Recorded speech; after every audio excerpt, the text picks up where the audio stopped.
So you want to find out what's better, either an oral agreement or a written rental agreement or a lease. Stay tuned and find out.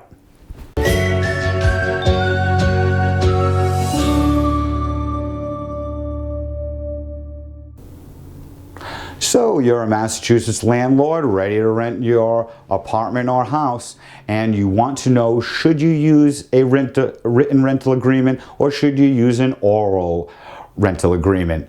Simply put, always use a written rental agreement, and here's how.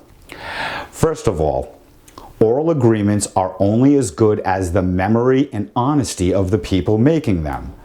Meaning, if after a few months, years of tenancy, you may actually forget some of the things that were said in the rental agreement. But more importantly is the honesty of the parties making the oral agreement. If the person that you're renting to is a dishonest person, when you end up in housing court or civil court, just know they're most likely going to lie about the agreement. So unless you have a written agreement that's signed by both parties, you have really no leg to stand on, because in the Commonwealth of Massachusetts, the courts generally take the side of the tenant. So your best protection from a dishonest tenant is always going to be using a written rental agreement or lease. Also, in a oral agreement, let's say you forget to put some type of restriction. So when you're renting to someone and you're giving them the terms and they agree to it, if you don't specifically say you cannot sublet this apartment, you could find yourself in a position where in a few months that person may find someone who's willing to rent their apartment for significantly higher than you're renting it for, or they simply want to move out, go do something else for a little while, but keep their apartment. So now you have a tenant in there that you legally can't remove because you didn't stop your previous tenant from actually subletting. So now you're renting to someone who's renting to someone else. You've just created a two-tier nightmare for yourself simply because you didn't have a written rental agreement or lease. And if something is not expressly put into a written agreement, basically there are numerous things that can be left out. But if they're left out, they're assumed to be accepted. Basically, things that you should put in a written rental agreement, sorry about that, you should put in things like, does the landlord have the right to maintain a key to the premises? Many landlords think this goes without questioning. It's my house, of course I get to have a key. No, you don't. If your lease or rental agreement does not specifically provide that the landlord has the right to maintain a key to get in and out of the premises, you will be stuck with the tenant allowing you in and out whenever you need to go and fix something or inspect it. If you do not clearly spell this out, you do not have the right to have a key to your own property. This might seem counterintuitive, but it is fact. In the Commonwealth of Massachusetts, this is not automatic. There are numerous other examples of this. I'm just going to be able to hit on the highlights just so you can get an idea of how important this is. I'm obviously not going to go over everything in this video. Also, things that should be enumerated in a rental agreement is, does the tenant pay for utilities? This is important not only in a single family, but also multifamilies. If you do not put in a rental agreement that the tenant is responsible for the gas, heat, electricity, water, whatever it is you want the tenant to pay for, you're on the hook for that, meaning they could go in and then cry to housing court that the heat's not on, there's no electricity. Why? Because you never said that they even had to provide those things. Most people take this for granted and don't even bring up utilities, thinking that, well, I've got 3 electric meters, so all of my units are covered, so obviously they're supposed to pay for electricity. That's not the case. You need to enumerate that in a rental agreement or lease to make that binding. Also, if you want to limit the number of people or people who are going to live in your house or rental unit, it needs to be in a lease or written rental agreement. If not, tenants can move people in and out however they want. They can move their boyfriend in, their girlfriend in, family members in, a friend that they had from childhood. Whatever it is, if you don't specifically list who can live in the apartment, place those people's names in the rental agreement, and expressly state that you cannot allow anybody else to live in the apartment other than those people, you do not have the right to limit who goes in that apartment. And especially in many places in Massachusetts where the landlord is paying for the water, every person in there costs you money. Also, wear and tear.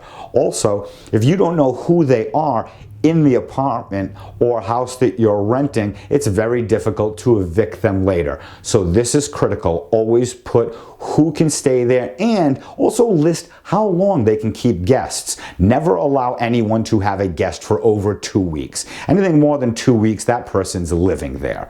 Even 2 weeks is a while. And if you're going to allow them to live there over 2 weeks, make sure it's listed in the rental agreement that has to be in writing from the landlord accepting that.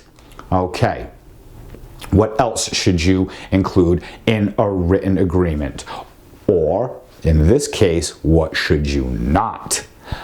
Many people like to go online and pretend that they're Google attorneys. I like to use this term. Google attorneys are lay people who are not legally trained, not lawyers, have not passed the bar, who think a Google search is going to get them a good lease or a good rental agreement. This could not be further from the truth. How many times I've seen landlords get some agreement that they just pulled off the internet and used it, and then once they get in front of a judge, it's easily pointed out that there are certain parts of that rental agreement that are illegal. There are certain legal terms, phrases, passages that, if used, can make the entire rental agreement invalid simply because you put laws in there that don't even pertain to the Commonwealth of Massachusetts, or more expressly are prohibited from using in a rental agreement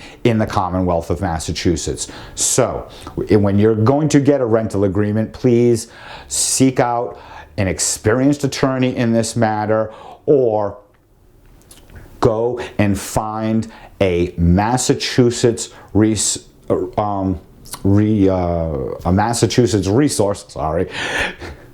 simply use Massachusetts specific documents from a reputable legal source.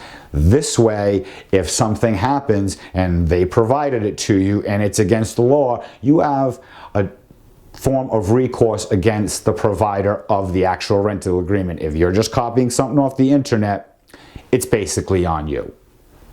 You must also list what is not included in the rental agreement. We've kind of touched on this before, but obviously utilities. But there are a lot of other things. If you do not tell a tenant they do not have the right for a washer and dryer hookup, you can't deny this to them. If you do not tell them that they do not have off-street parking or enumerate where their parking is, you are going to have headaches like you do not believe. Tenants are crazy. People are going to think, well, I've lived here longer, I've always used that spot. They're going to give you a million reasons why they need that spot or they should have that spot. But simply stated, if it's not down on paper that they do not have a right to a parking spot that's off-street parking, or if you do not list what parking spot belongs to them, if you are allowing off-street parking, you are going to be in a lot of trouble when this subject comes up in an eviction hearing or some type of civil lawsuit. Also, this is critical. You'd think that this goes without saying, but I wouldn't be making these videos if this stuff was self-evident. Get the lease or rental agreement signed before you give them keys, before they pay rent, and before they move in. Because in Massachusetts law, if you, oh my God, I gotta move in this weekend, but I can't get down to sign the lease, I already gave you the keys, we'll sign the lease next week. There's no reason why they have to sign the lease. Once they're in, they've paid rent and their stuff's moved in, that's it, the tenancy's started. You can't force them to sign a lease afterwards. Also, you can't force anyone to sign any documents. So you need to have them sign the lease or rental agreement prior to giving them the keys, accepting rent, and letting them move in. This is critical. And finally, if you plan on making any reductions in rent, let's say the person's a handyman and they're going to do some upkeep, maybe they're going to do some updates, they're going to fix something, maybe that banister in the hallway is broken and they're going to fix that. Maybe they're going to take out garbage for you, maybe they're going to remove snow for you, and you've reduced the rent, but it's not in writing why the rent's reduced. In this situation, the person moves in. If you did not spell this out, even if you have a written rental agreement, the rent is listed, but the reason why the rent has been reduced is not there. You can't force them to do those duties that they agreed to, even if it was orally. You cannot have them do it if it's not in writing.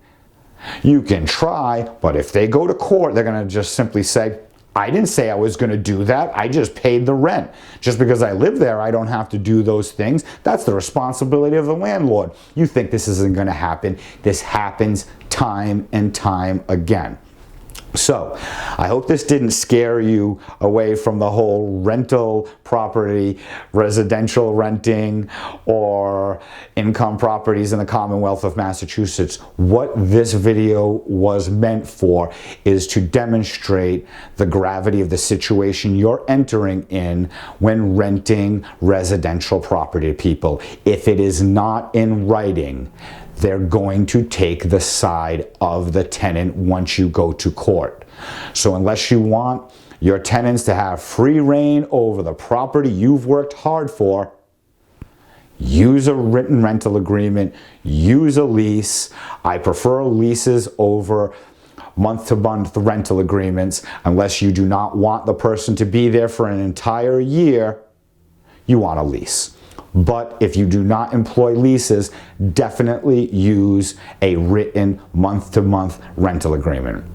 Well, this has been Attorney Joseph Botelho for the Botelho Law Group, covering written rental agreements and leases in our landlord training series for landlords in the Commonwealth of Massachusetts. Have a wonderful day. Thank you. If you enjoyed this video, please press the like button and subscribe to our channel.